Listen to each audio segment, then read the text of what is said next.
wabarakatuh. Mohon maaf, saya baru pulang dari penguburan kakak sepupu kandung saya meninggal. Baru nyampe di rumah ini, masih belum sholat asar, tapi karena yang minta Al Ustadz Ahmad Kurzinuddin, ya sudah saya coba untuk membantu eh, menerangkan. Tadi sebenarnya udah terang banget yang dijelaskan dari Ustadz Ahmad Kurzinuddin, sudah gitu lah ya. Tapi kembali tertarik untuk menuju people power itu sebenarnya dianulirnya putusan PN ke PT itu sudah baik, sudah benar. Bahwa tidak ada kabar bohong sesuai pasal 14 tahun 46 itu terhadap Gus Nur ya. Itu sudah Ya, clear. Ya, jadi artinya bahwa memang kelihatannya yang sangat bisa kita lihat ijazah mulai dari SMA sampai sarjana itu sudah bisa dikategorikan tidak ada, bukan palsu ya.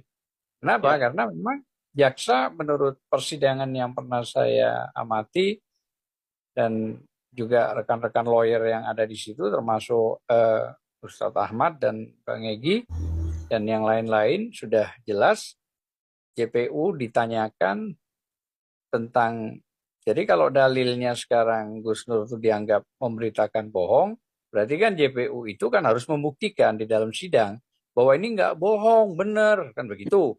Inilah buktinya. Nah, ternyata bukti itu fotokopi yang fotokopinya juga diragukan dan tidak bisa juga di dalam proses sidang itu fotokopi menjadi fakta bukti di dalam sidang. Dan itu sudah clear sebenarnya. Makanya ya, hati-hati Hakim PN ini karena neraka itu ada, bukan dongeng, gitu lah maksud saya, gitu lah ya. Jadi sangat hati-hati sekali para siapapun lah ya, yang kolega-koleganya pembohong pendusta ini, ya tentu akan disiapkan tempatnya. Ya mereka bisa berkuasa karena mereka memiliki kekuasaan. Nah, namun yang jelas di pasal 7A itu, walaupun jelas bisa dimakzulkan dengan tadi saja, misalnya satu contoh, bahwa presiden tidak memiliki ijazah.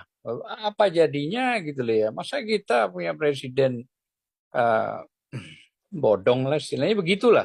Tidak punya legalitas ijazah dan segala macam. Padahal undang-undang untuk menjadi presiden itu minimal harus SMA memang betul.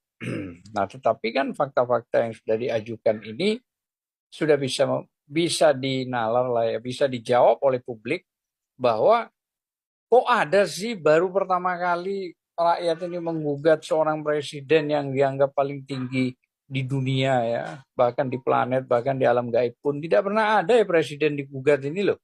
Baru sekarang ini loh yang terjadi di Indonesia. Nah sebenarnya itu kan ada apa kan begitu ya, harusnya begitu.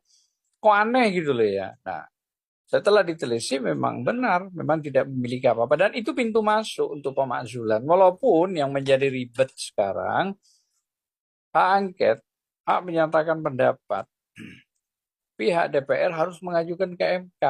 Lalu bagaimana sekarang kalau mengajukan ke MK? Oh, ketua MK-nya ngawini adiknya, apa itu akan berlaku objektif? Adik kandungnya dikawinkan ini memang strategis-strategis mereka ini, memang sengaja di model begitu. Belum lagi bicara KKN. Nggak ada saya lihat presiden yang lain tuh anaknya menjadi begini tuh dengan cepat dan segala macam. Apalagi kemarin itu pengajuan ke MK itu tentang 4 tahun menjadi 5 tahun KPK itu. Kok cepet banget loh. Kita ini sama Ahmad Guzdinuddin dan yang lain-lain kalau mengajukan ke MK ini 6 bulan kadang-kadang itu pun kalah. Loh ini 1 bulan lewat sedikit, tahu-tahu sudah diputus. Ayolah jangan dibohongi rakyat. Kok masalahnya itu penguasa ini bukan cuma sekedar main-main. Jadi dia itu sengaja gitu loh ya memperlihatkan belangnya kepada publik dan internasional gitu loh. Tapi sudah rasa malu itu rasanya sudah ditutup. Urat malu itu mereka sudah ditutup sama Allah. Dan menunjukkan dengan sikap begitu kan sudah emang rakyat Indonesia ini goblok apa bodoh gitu. Nah ini yang menjadi masalah. Di pasal 7 itu jelas sudah 7A itu bahwa pemakzulan itu bisa dilakukan Undang-Undang Dasar 1945 itu dengan jalan satu kalau memang dia melakukan korupsi, penyuapan ya termasuk juga tercela. Nah, ini kan tercela sudah jelas, sudah dibuktikan itu ya. Terus pidana yang lain. Nah, pidana yang lain termasuk sekarang pemalsuan 263 itu. Pemalsuan yang seolah-olah dia memiliki legalitas ijazah, tapi ijazahnya tidak bisa dibuktikan. Loh ini fakta loh ya, nggak bisa dibantah loh ya. Dan ini di dalam persidangan loh ya, bukan cerita di seminar gitu ya. Legalitasnya, konstitusionalnya itu semuanya jelas gitu loh ya. Jadi saya pikir, walaupun kita punya DPR, apa yang bisa kita banggakan dari DPR? Toh DPR dikuasai dia kok. Hanya sekarang aja baru 3 partai yang artinya berpihak kepada rakyat. Tapi kalaupun 3 partai ini, 3 parpol ini mau mencoba untuk menggulirkan hak pemakzulan tersebut, bagaimana dengan 6 partai yang lain kalau tidak setuju? Tentu akan dibeli dengan cara-cara dia, ya dugaan-dugaan begitu jelas gitu loh ya. Sehingga sulit akan berhasil pemakzulan ini. Malah Prof Denny yang akan mengajukan bisa saja dalam waktu dekat ini akibat dianggap gaduh soal masalah putusan MK yang sebentar lagi ini besok atau lusa putusannya tertutup atau terbuka, Denny dianggap melakukan ya itu gaduh, sehingga ada pasal-pasal di ITE yang bisa mengambil Prof Denny dengan cara kekuasaan gitu loh ya. Saya yakin bisa saja itu terjadi karena memang pembungkaman ini akan terjadi kepada siapapun selama rezim ini ya tidak pro kepada kebenaran, tidak pro kepada undang-undang, tidak pro kepada keadilan, tidak pro objektif. Nah, semua itu sifatnya itu apa yang menurut dia, karena di belakang kan ada orang-orangnya yang sangat kuat ya, cacing-cacing yang menguasai dan juga ingin menguasai negara kita. Dan ini juga berbahaya. Nah, makanya dari itu harapan saya kelompok-kelompok kita ini sudah melakukan on the record yang luar biasa, yang benar gitu loh ya. Tetapi kan kekuatan kita memang terbatas gitu loh ya. Tapi Allah mencatat, malaikat sudah mengaminkan gitu loh ya. Hanya kita menunggu terus terang aja selain rakyat, bagaimana kekuasaan Allah ini akan diturunkan dengan cara Allah ya. Kalau kita lihat kekuatan Fir'aun zaman itu luar biasa, Namrud luar biasa ya.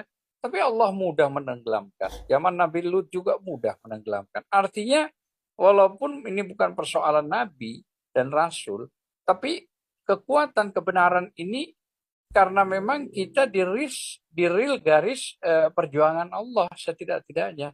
Maka ya kita hanya meminta kepada Allah kekuatan, kekuasaan, dan campur tangan Allah untuk menjaga negara kita. Karena bukan cukup dicerita pemakzulan saja, ada yang jauh lebih besar dari ini. Yaitu bagaimana negara kita kalau dikuasai para picing-picing itu, mata-mata sipit yang jahat semua itu, dan diberi tempat. Ya, jadi saya kira banyak sekali ini persoalan, karena kaum-kaum munafik ini kan sudah menerima kekuasaan kenyang dengan perut dan uang-uang haram ya, yang diterima semua, dan dia tidak sadar bahwa dia hanya bisa bertahan 5 tahun 10 tahun, setelahnya dia akan apa ya bertanggung jawab baik di dunia maupun di akhirat, belum lagi siksaan alam kuburnya. Dan mereka lupa itu semua karena kekuasaan.